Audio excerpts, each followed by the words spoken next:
తారీఖు 12 లక్షల కట్నం నుంచి ఇక్కడ పెళ్లి చేసామండి. పెళ్లి చేసిన కొత్తల నుంచి ఇంకా ఎక్కువ కట్నం తీసుకురామని చెప్పి ఏదిస్తున్నారు. ఈ అమ్మాయి నల్లగా ఉందని చెప్పి నువ్వు నల్లగా ఉండు, నీకు పుట్టే పిల్లలు నల్లగా ఉంటారు, మేము పట్టుకోము అని ఏదిచ్చి ఆ అమ్మాయి టార్చర్ పెడతారు. ఆ అమ్మాయికి 2 రోజులు అన్నం పెట్టకుండా ఇంట్లో ఉంచితే ఆ అమ్మాయి బాగలేకపోయినా పట్టించుకోలేదు, అన్నం పెట్టలేకపోయినా కానీ బాగలేక నాన్న ఇది చంపేస్తారని చెప్పి వాళ్ళ నాన్న ఫోన్ చేస్తే వాళ్ళ నాన్న వచ్చి హాస్పిటల్ తీసుకెళ్ళి చూపించి ఇంట్లో వదిలిపెట్టిపోయినా కానీ ఆ అమ్మాయిని పట్టించుకోకుండా టార్చర్ పెడతారని చెప్పి వాళ్ళ నాన్న మళ్ళీ చేసి నన్ను భర్త మీద నాన్న వచ్చి తీసుకపోతుంటే ఆయన వచ్చి తీసుకొచ్చాడు. వీళ్ళు తీసుకొచ్చి స్టేషన్కి వెళ్ళి కంప్లైంట్ ఇచ్చామండి. కంప్లైంట్ ఇచ్చినా కానీ వాళ్ళు సానుకూలంగా మాట్లాడడానికి రావట్లా.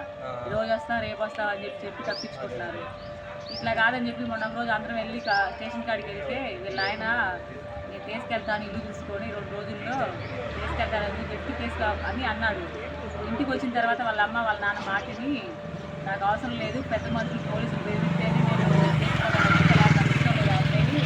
నాకు అవసరం లేదు అని. సరే అవసరం లేదు కదయ్యా, మా తిప్పలు మేము పడతాము, ఈ తిప్పలు మీరు పడండి, మాకు చేసే న్యాయం మీరు చేయండి అంటే మాకు అవసరం లేదు, మాకు ఎమ్మెల్యే తెలుసు, ఎంపీ తెలుసు, ఎవరు తెలియదు, అందరూ తెలుసు, మాకు మీరు చేసేది చేసుకోండి అని చెప్పి చేశారు.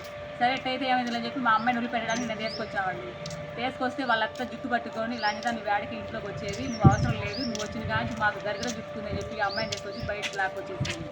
మేము అడగడానికి వస్తే మా మీద కర్రలు తీసుకొని కొట్టడానికి ఎగబడేసరికి పోలీసులు వచ్చి తీసుకెళ్ళి సగం దూరం వెళ్ళగానే వదిలిపెట్టేశారు. వాళ్ళు రోజు రాలేదు.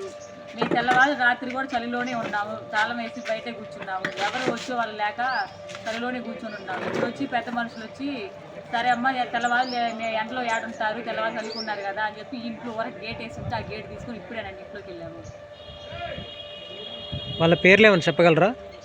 వెంకటేశ్వర్లు, శాసమ్మ, లక్ష్మీనారాయణ, అంటే ఎవరెవరు? మా బావ, మా అక్క పేరు పావని, బావ పేరు లక్ష్మీనారాయణ. మీ మామగారి పేరు వెంకటేష్, మీ అత్తగారి పేరు శాసమ్మ. మా వదిన 80,000 సంపాదిస్తుంది, నువ్వేం సంపాదిస్తున్నావు, ఇంట్లో కూర్చొని తిని ఉంటున్నావు, నువ్వు దెంకేళ్ళు 2 ఎకరాల్లో లేకపోతే 12 లక్షలు డబ్బులు తీసుకొని దెంకేళ్ళు అది ఇదని తగాదాడారు. మీ హస్బెండ్ పేరు కోడీశ్వరరావు. అంటే పెళ్ళైన దగ్గర నుంచి మీకు ఇంట్లోనే ఉందా?